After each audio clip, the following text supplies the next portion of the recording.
Welcome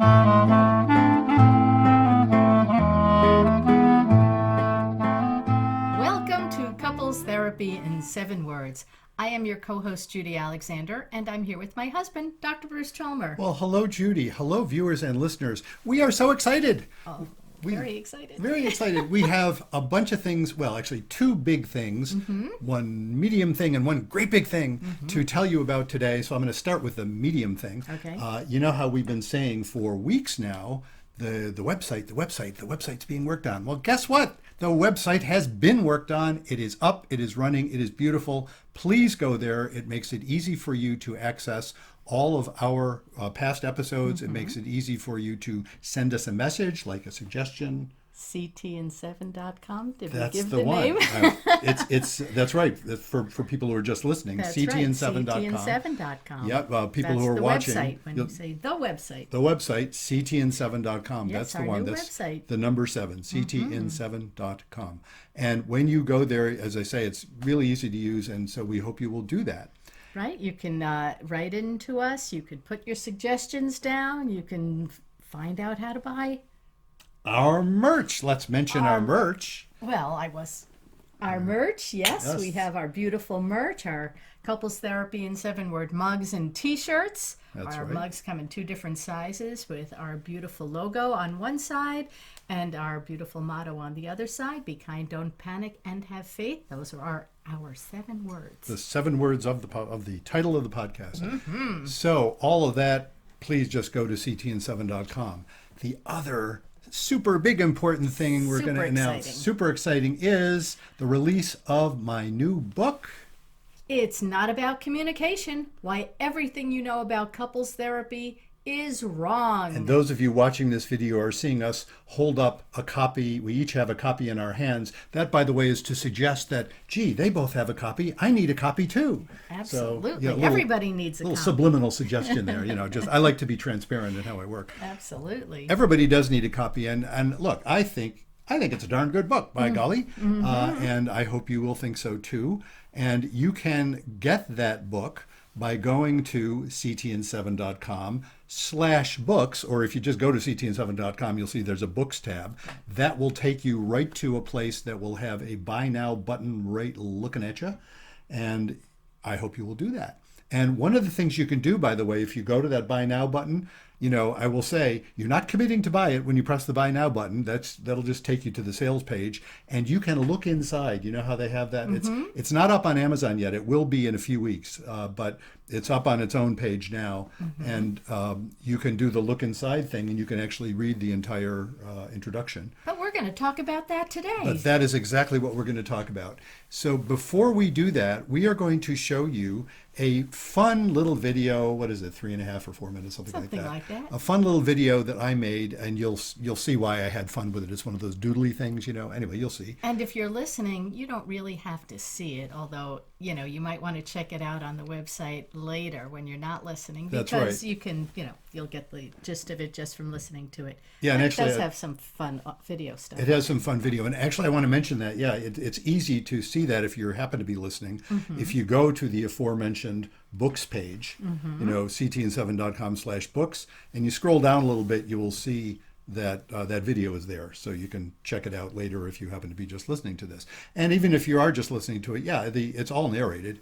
That you won't miss any of the text of the video. Right. So, and it's my voice being very enthusiastic. We are enthusiastic. This is very exciting. It is very exciting, the new book. So we're going to show you or play for you that video. And after that, we will be back and we will talk about what's in the book in some greater depth, in an effort to induce you to get excited about it too. So we hope you enjoy the video, and we will see you in a few minutes. Hi folks, I'm Dr. Bruce Chalmer, and I'm delighted to announce the release of my new book, It's Not About Communication: Why Everything You Know About Couples Therapy is Wrong.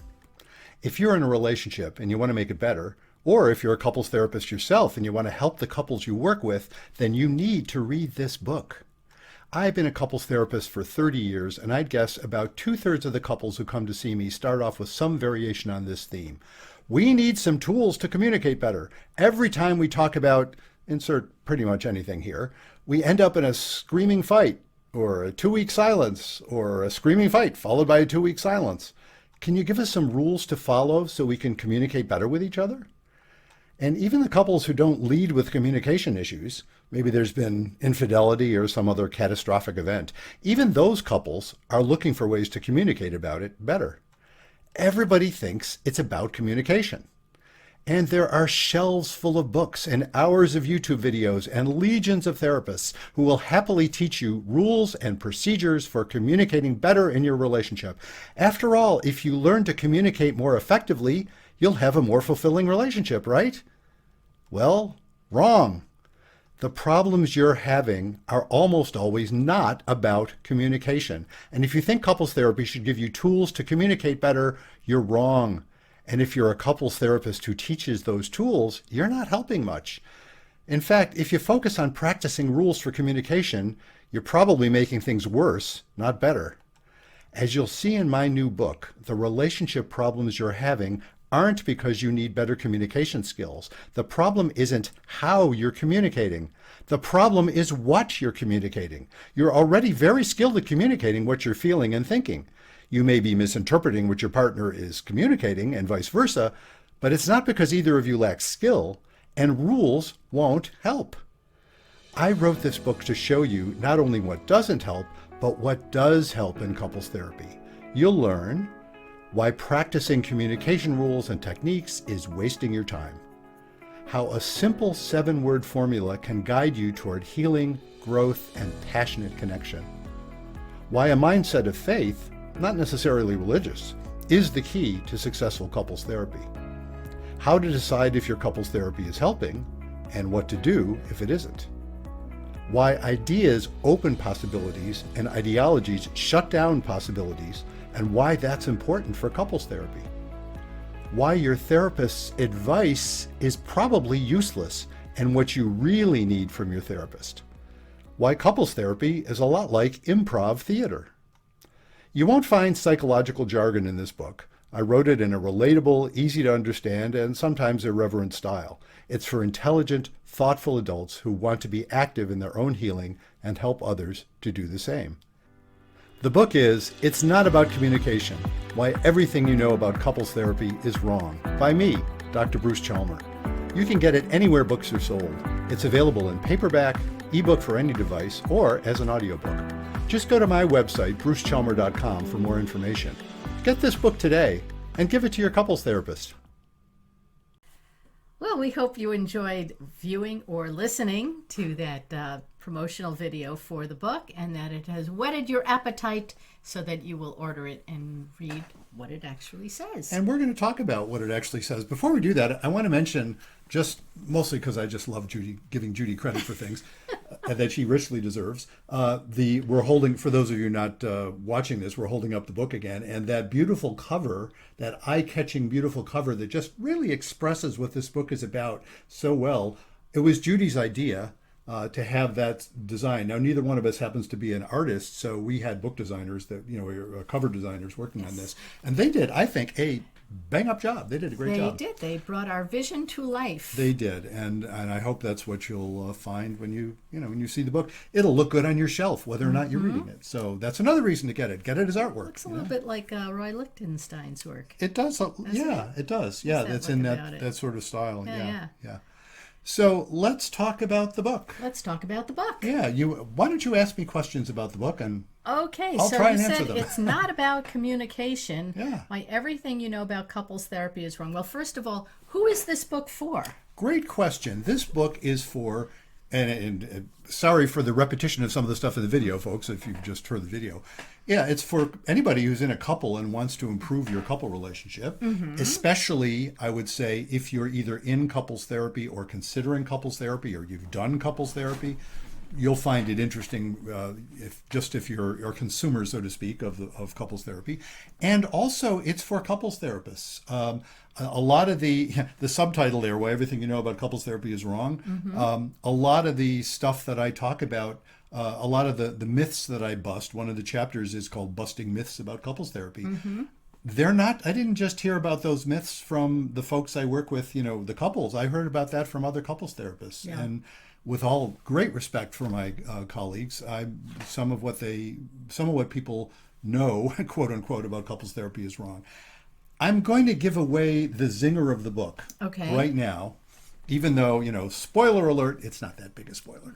But I'm going to give it away because I think it's important in this context. Right, it's not like an Agatha Christie mystery. No, this is not like a whodunit. When you tell the butler did it. Oh darn! You've ruined the book. Right. No, I'm not ruining the book. No, but I do mention in the last chapter, when I have that admittedly rather overblown subtitle, why everything you know about couples therapy is wrong. Who does this guy think he is, right? I'll tell you who this guy thinks he is. What I say in that last chapter is, you know what? It's not just you. Everything I know about couples therapy is wrong too. And yet you wrote a book. And yet I wrote a book. So what the heck is that supposed to mean? Well, what I'm calling attention to there is, and this is a big theme in the book, it's when you think you know too much that you do damage. And I've got a whole section in there on ideas and ideologies. It sounds really wonky. In fact, I have one chapter called the wonky version and another one called the non-wonky version. But the reason I get into the sort of abstract notion of ideas versus ideologies, it's really all about that. When folks think they know, and it gets set in concrete, that's when everybody gets stuck. It's a good metaphor. When you're stuck, when you have your ideas are caught in concrete, then you're stuck. And couples coming to see me are often stuck in that way because they're making assumptions that they don't know to question. They don't even know they're making them. Sometimes they come to you from therapists who give them their 10-step formula to follow. Yeah. And not every couple can follow that 10-step formula because that formula is not, it's not for every couple. Yeah. And often what happens to therapists, and look, I include myself in this too. We're human beings too. It turns out we get all excited about a particular training that we got. Sure. It's like, oh, this is the answer to things. If I just follow this particular format, look at how all the couples in the trainings and all the couples in the articles I've read in the textbooks, they just magically get better. It must work. Yeah. And then you encounter actual real people and discover that nobody fits any particular ideological scheme perfectly. It's like when I was a teacher. And every year they'd come out with a new method. This is like for reading, for math, for discipline, and it's like, not every kid is going to be able to fit this mold. Yeah. So you have to be adaptive. You have to be able to adapt to the realities of in my case it was the classroom. In your case, it's therapy. You don't have a one-size-fits-all mold. You Absolutely. have to. Every couple is different. Everybody. Some of the problems might be similar. But every person is different and brings their own past into it, their own traumas, their own backgrounds, their own whatever, mishigas. Yeah, their own mishigas, exactly. There's a word for it. For those of you who speak French.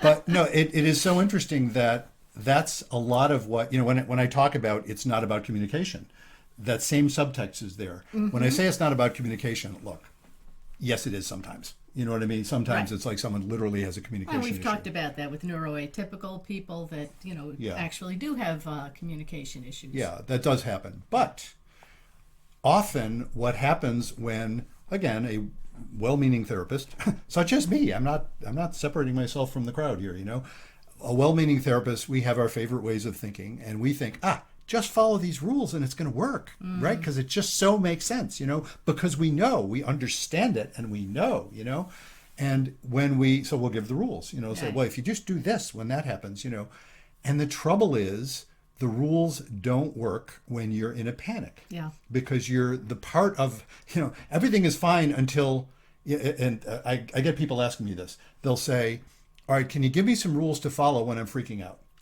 Right. And what I point out is, freaking out almost by definition means you're not capable of following rules. If you're not freaking out, you're capable of following the rules, in which case you probably don't need them because you already know them.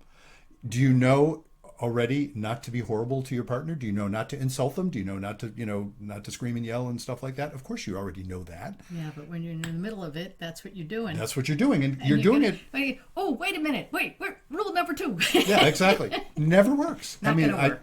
I got to be careful. It's not that it never works. It's that it usually doesn't work. Right. If both parties are really into it, well, see, this is another point I make. I just had this conversation with a couple recently. Uh-huh. If both parties are really into the rules, and I've seen that, Yeah. they both read the book. Often one reads a book and is all excited about it and tries to ram it down the other one's throat, and for some odd reason that tends not to work well. But when I put it in those terms. But often, I'll get couples where they both read the book. They're just really excited about it, and they'll try it, and it will work, except for one minor problem. What it will protect them from is the stuff that's scaring them. And often the stuff they need to talk about is precisely what's scaring them. Yeah. And that's the problem, that when you follow the rules so as to avoid the potential of things going off the rails, absolutely you don't want things going off the rails. But when you follow the rules to do that, it often has the effect of just perpetuating the problem. You can have a nice, calm conversation about nothing important. Well, you say it's not about communication. Mm-hmm. And then I know one of your chapters says you're already communicating effectively. Mm-hmm. So what does that mean? What I mean by that is, and I'll attach that to the sort of predicate of that, which is it's not what you're communicating. I'm sorry, it's not how you're communicating. The problem is not how you're communicating. The problem is what you're communicating. That's what I mean by you're already communicating effectively. If what you're feeling, thinking, exhibiting is anger, mistrust, condescension, all of those kind of nasty things, guess what? You can dress that up in I statements all day long and active listen the hell out of the other person, and you're not going to hide the fact that you still think they're an idiot. And actually, that is one of my little anecdotes. I start with actually is this amazing couple I worked with where the guy, they had this revelation. The guy came in after a few sessions, and actually after he watched our podcast on It's Not About Communication, and came in and said, "Oh my God, I do think she's a moron." Yeah.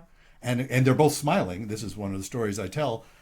He obviously doesn't literally think that, and didn't literally think that with his whole mind, but he was speaking to her as if that's what he thought, because he kind of did. What he was communicating. Yeah, he was condescending because he was condescending, not because he wasn't communicating well. He was quite effectively communicating his condescension and wondering why does she keep getting pissed off. Yeah. And she was smiling because she was saying, that's a great revelation. And the trouble is, I was agreeing with him. I thought I was a moron too. And that was what was so neat about that. It's like, wow, they both knew with that understanding, she realized she's not a moron. We know this. And he realized it. And so that changed without any rules. There were no rules that say, okay, now that you really understood in your gut that actually you're being disrespectful to her, and now that you're actually feeling respectful and realizing, I don't want to convey disrespect because I mean genuine respect. That's what's going to come out however you do it. You don't have to follow particular communication rules for that. You're already communicating effectively. And of course, I want to put in a word for the good side. It's like, if what you're feeling toward your partner is love and respect and care and compassion, that's going to come out however you dress it up. Yeah. And there's a great example I give in the book that I quote from Ian Leslie, who is an author that I've only read one of his books. It's about a book about conflict and how the importance of conflict in lots of different kinds of relationships. But I quote him in there where he's quoting this police guy somewhere in England. And this particular guy has been involved in training other police about, what do they call it, de-escalation techniques. And he's a big proponent of that, you know. But then the same guy, who's a big proponent of de-escalation, tells a story. He said, it's really important. He's not pulling away from his advocacy of de-escalation. But he tells a story about this one sergeant who works with him. He said, except there's this one sergeant who always comes in loud and confrontational, he all caps in the book. I use I quote it all caps, It's like he's yelling. Yes, he's yelling. Comes in, he tells the story about the guy who's telling the story, the de-escalation guy has been sitting patiently with this young man who's been suicidal. And he's been sitting patient with him, trying to get him to calm down and come with them to the hospital. Sergeant comes in and says, loud, look, what do you want? We haven't got all day. What do you want to do here? You want us to take you in and get you some help, or do you want to let us, leave and let you die? I mean, so the guy who's telling the story is saying, oh no, he's completely blown it, except that the guy who's yelled at gets up and goes with him to the hospital. Yeah, there you go. Right. And he said, that's what he said about the sergeant. He says, that always seems to happen with this guy. And he's not saying, so all my de-escalation stuff is baloney. No. He's saying, and that was kind of the point of what Ian Leslie said, and that's why I quoted him. He's saying the actual being authentic trumps whatever techniques you're trying to use. Sure. It's really about being genuine. There's something that people picked up from this police sergeant, that underneath his big, loud whatever is a sense of, oddly enough, respect and compassion, rather than simply being a bully. Mm-hmm. And it seemed to work with people. It's kind of amazing. So, you got to be real, and real isn't always obvious. And that's another one of my myths that I bust. Yes. When I say you got to be real, I don't mean you have to be perfectly consistent all the time, because real people aren't perfectly consistent all the time. Sure. We have a bunch of authentic selves that often have very conflicting messages. And we need to be able to manage that as well. Yes, we do. Yeah. So tell us some of the ideas.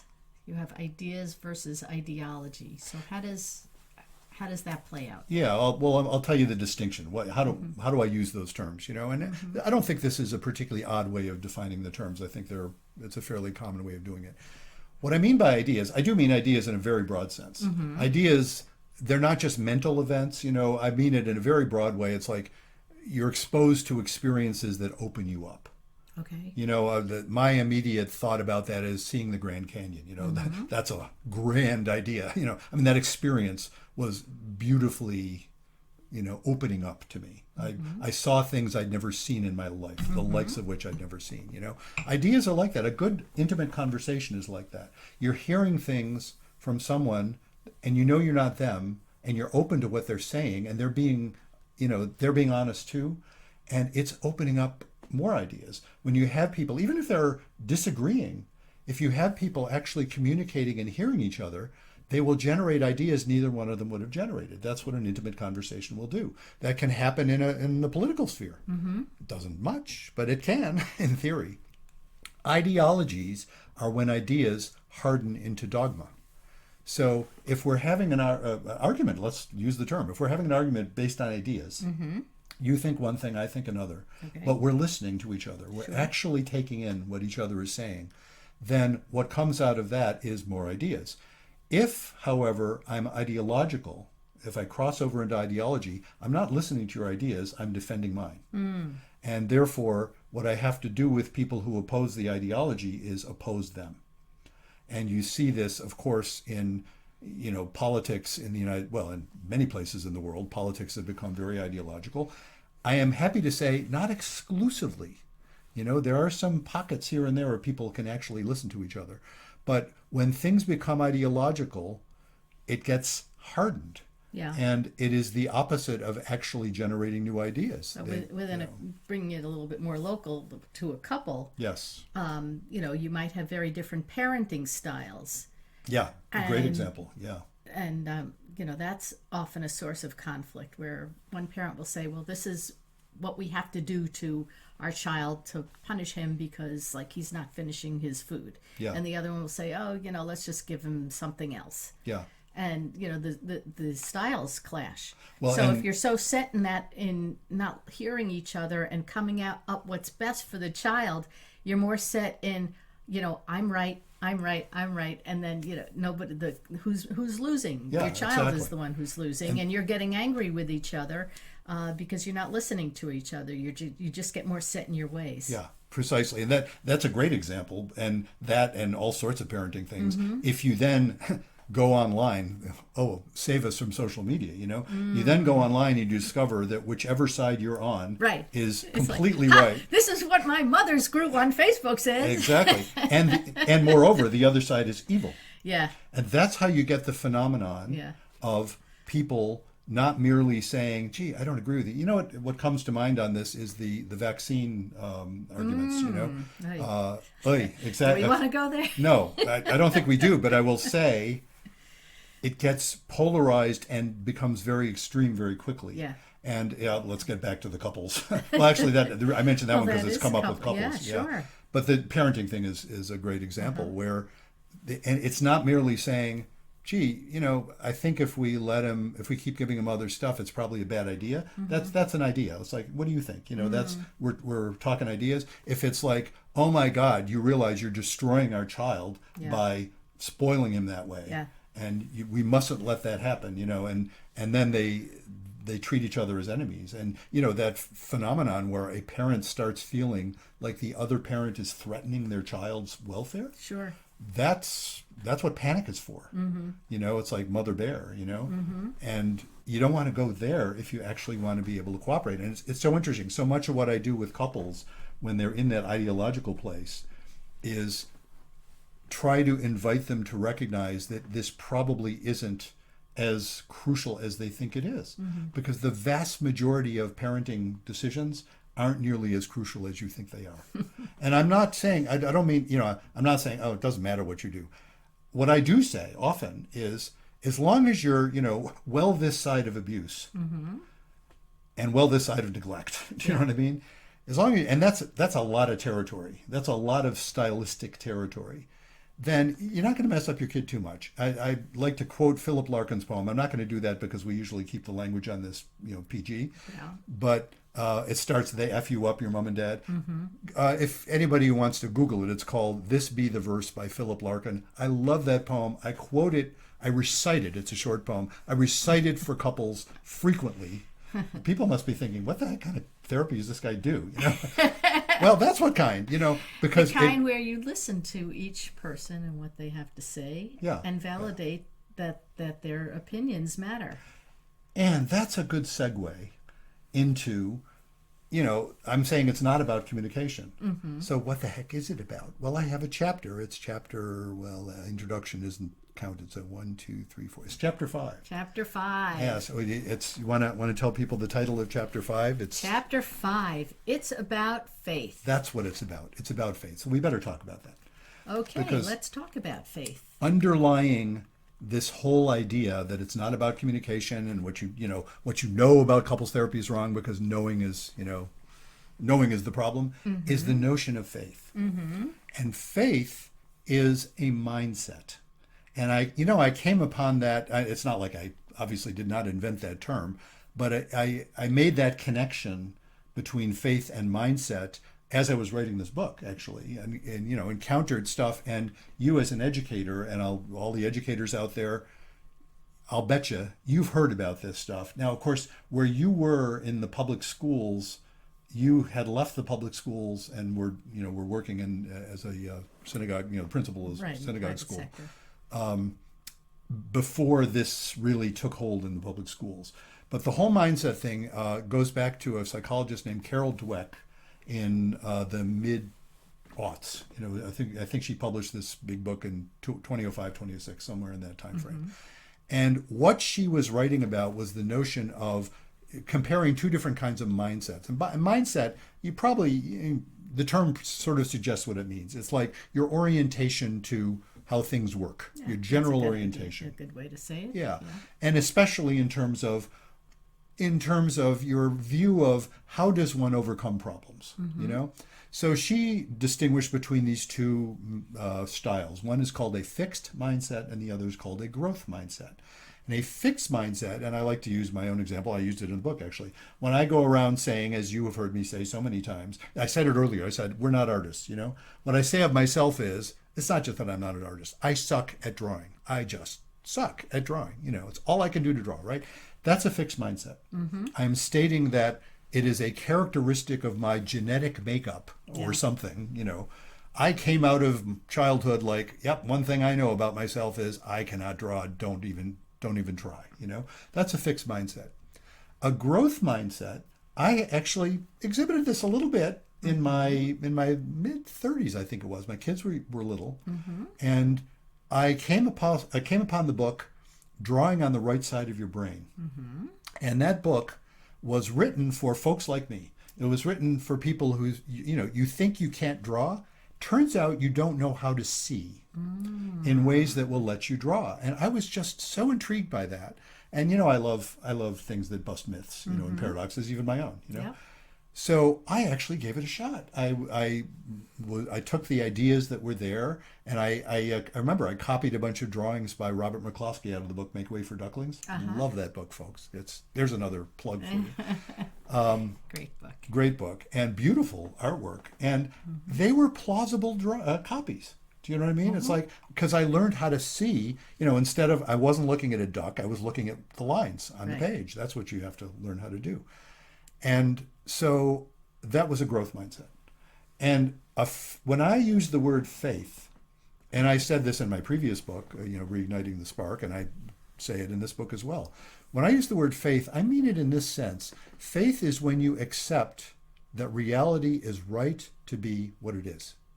There's a rightness about it, even if it's difficult or painful, or even if you're working hard to change it. Of course you are, but still there's some underlying sense that the universe is right to be what it is, and that's a mindset, and it maps pretty well onto the notion of growth mindset, because the thing about a growth mindset is, when you're in that mindset, the presumption is, if you're having difficulty with something, what you say is, well, I'm having difficulty with it because I don't know yet.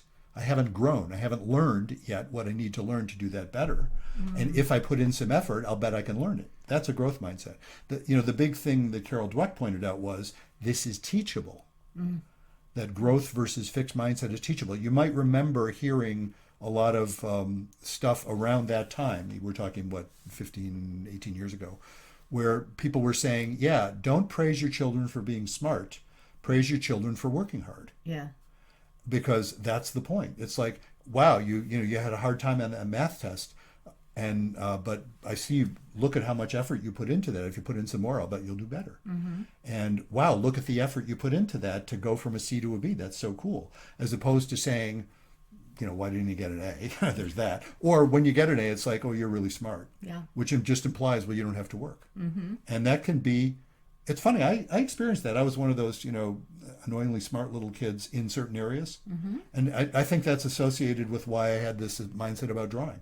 I knew I was smart when it came to reading and math. Yeah. So I led with that. Anything else I just dismissed. I said, nah, it's okay, because they didn't put you in the dumb kids classes for not being able to draw. They put you in the dumb kids classes for not being able to do math. Right. And which is really ridiculous, because whatever, there's lots of really intelligent people who just aren't really good at math but are really good at drawing. Yeah. That's Yeah. just how that works. So anyway, that's all about that notion of faith. When I say it's about faith, let's bring that back to couples therapy. What you need from your couples therapist is you need your couples therapist to embody that concept of faith, because that's what heals people. And it's not about following particular techniques. And interestingly, and I do point this out, it's not that I'm saying, oh my God, nobody should ever use techniques and just, somehow groove on the notion of faith and that'll make you a good couples therapist. No, of course not. We're all guided by theory and should be. We all have our favorite theories and should, and they're all different. And of course they are, because we're all different. So you go to a different therapist, you go to therapists who can give you all those communication rules. If they're embodying faith, they're going to give you those communication rules, but it will be in a spirit that says, you're valid as you are. Let's try this. And if it doesn't work, they won't be about, well, you're wrong for not doing it right. Or, you're fired because you don't know how to follow the rules. It's about, wow, let's try something else. And something, look, and I do this with folks too. Sometimes the try something else is you might want to try a different therapist who offers a different style. That's totally legit. But the main thing you need is somebody who actually respects your validity as you are, because that's what faith means. If I embody a mindset of faith, then, I start with the assumption that the people I'm working with are valid to be the way they are, which is another thing that let me talk about, what is it, chapter 8, I believe, chapter 7. I have a chapter called Couples Therapy Under the Hood. Now, what do I mean by that? Well, what I mean is, I'm switching metaphors instead of under the hood, because I use this one in the book. I pull back the curtain. You know that scene in The Wizard of Oz? Yes. And Toto pulls back the curtain? Yes. Pay no attention to that man behind the curtain. Well, actually, what I do is I pull back the curtain, or maybe your little dog does, and I say, yeah, pay attention to that man behind the curtain. He's going to tell you exactly how he does his tricks. And that is precisely what I do. I show people exactly what my particular version of couples therapy looks like, because I have a very structured first session with folks. And after that, it's more like improv, and I talk about that in there. Like it's a lot like theater improv in a lot of ways, but I have a very structured version of it. and I show you all of my tricks. Nothing up my sleeve, folks. There it is. Go. And I compare it to Penn and Teller. You ever see Penn and Teller? I love Penn and Teller. And one of their things they do, folks, you may know this if you know their act. One of the things they often do is they'll do you this amazing magic trick, and then they will literally pull back the curtain or open the cabinet. They'll show you exactly how it works. Mm-hmm. And that's what I do. And in doing that, that's a statement of faith as well. I'm saying that the people who consult me are the ones who have the wisdom about their own lives. I have expertise when it comes to having conversations that I think help people. But that's what I mean by faith. That's what you need from your couples therapist. So if you want to find out how you can do couples therapy under the hood, or pull back the curtain, or bust those myths about what couples therapy should and shouldn't be, how you can embody faith, what you're communicating, finding a couples therapy that helps, or if you are a couples therapist and you want to just re-examine the way you've been doing couples therapy, I cannot more highly suggest this book called It's Not About Communication, Why Everything You Know About Couples Therapy is Wrong. Yes, and I have to say, with respect, especially with respect to my colleagues out there, I will welcome, if you read this book, you'll see that I really mean I will welcome. I will be delighted with people who will write articles basically arguing with me about any of this. Absolutely. Because that is in a spirit of ideas. Mm-hmm. That's the whole idea. That's the whole point. It's like, tell me I'm wrong too. I already said I'm wrong. So go ahead and have those arguments, because those arguments are productive. Right. Or come on our show. You can sign up. Absolutely. If you go to our new beautiful website, ctn7.com, you can sign up to be a guest on our show, and we would love to talk to you and hear what you have to say, telling us either we're right, we're wrong, or how you do things differently, and we would just love to have that conversation with you. Absolutely, that would be delightful. So, if you want to get a hold of that book, you will go to ctn7.com, and you'll see there's a books tab there, or you can just go directly ctn7.com/books.